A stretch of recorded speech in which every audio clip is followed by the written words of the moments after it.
नहीं तो जब आप इन लोगों के इतने क्लोज रहते हो और इनकी कहानियाँ पब्लिश करते रहते हो, आपका काम ही ये है, पिछले 1.5 दशक में तो आप यही कर रहे हो, क्या कभी ऐसा होता भी है कि जिन एजेंसियों के क्लोज रहकर आप ये काम कर रहे हैं वो आपसे नाराज़ हो जाएं और उनकी अथाह ताकतें होती हैं, कभी हो सकता है आप पे प्रेशर बनाने की भी कोशिश करते हों और कई बार हो सकता है लीगल भी जाना चाहते हो आपके खिलाफ? इनिशियली हुआ था 2018-17 के आसपास। मैंने हफीज़ सईद से बात की थी, लश्कर तैयबा के जो थे, और इंटरव्यू के लिए किया था मैंने, और इंटरव्यू पब्लिश नहीं हुआ था, वेटिंग पे था, एडिटोरियल वेटिंग पे, कब करना है, कैसे करना है, क्या जाना है, नहीं जाना है। तो सैटरडे को 2 लोग आए मेरे घर पे, उन्होंने इंट्रोड्यूस किया कि हम लोग एक पर्टिकुलर एजेंसी से हैं, आपसे मिलना चाहते हैं। तो मैंने कहा बताइए। फिर उन्होंने बताया कि आप पाकिस्तान में आप बात कर रहे हैं लोगों से, किससे बात कर रहे हैं। तो मैंने बता दिया कि ये है और इस पर्पज़ से बात कर रहा हूँ। तो फिर वो थोड़ा सख्त हुआ अपने बातचीत के तरीके में कि कब आएगा इंटरव्यू, हम लोग कैसे माने इंटरव्यू कर रहे थे, आप क्या बात कर रहे थे। तो मैंने बताया, फिर जो भी अपना तरीका होता है उसको उस तरीके से मैंने हैंडल किया। वो तो चलिए खैर इशू ख़त्म हो गया। फिर मैंने उन्होंने कहा कि सर आप ये कुछ नंबर जो है अपने इन्वेस्टिगेशन में निकालें अपने, आप मुझे दे दीजिए, इससे आगे चल के मेरा फ़ायदा होगा। उनका फ़ायदा हुआ भी। फिर उन्होंने मुझे बताया, जब मैं उनको ड्रॉप करने गया नीचे अपने घर के पास, कि 10 लोग की टीम आई थी, 2 ऊपर थे, 8 लोग बाहर खड़े थे मेरे सोसाइटी के बाहर, कि हम आपको ले जाते साथ में। और फिर उन्होंने मुझे अपना पूरा एक रजिस्टर दिखाया जिसमें उन्होंने मेरी 1 हफ्ते 10 दिन की पूरा ट्रैक किया था मेरे को।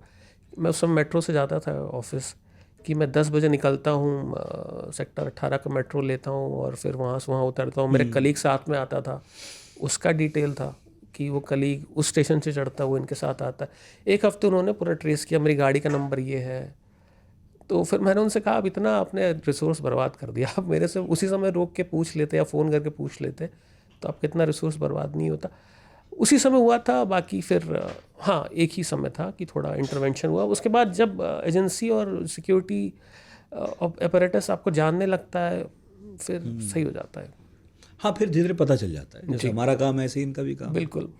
और जो ठीक ठाक जिम्मेदार पत्रकार हैं उस बात का ख्याल रखते ही हैं कि ऐसी डिटेल्स तो नहीं पब्लिश होनी चाहिए जिससे किसी भी ऑनगोइंग ऑपरेशन तो खैर नहीं पब्लिश करते, लेकिन ऐसे आइडेंटिटी रिवील ना हो जाए।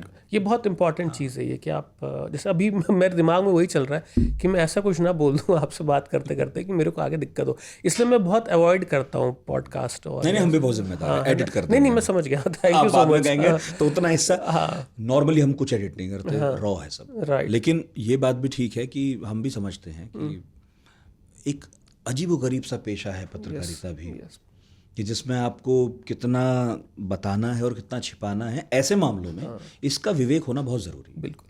और कई बार गड़बड़ियाँ होती हैं जिसकी सज़ाएं मैंने सज़ा क्या, मैंने कुछ अपने ढंग से। हाँ, मैंने एक न्यूज़ चैनल में गया था 1 साल पहले। मैंने कुछ बहुत ही नॉर्मल सी चीज़ थी, जो मेरे को लगी नॉर्मल सी चीज़ थी, ऑपरेशन रिलेटेड नहीं थी बट इंटेलिजेंस रिलेटेड थी, स्ट्रैटेजिक इशू से रिलेटेड थी वो।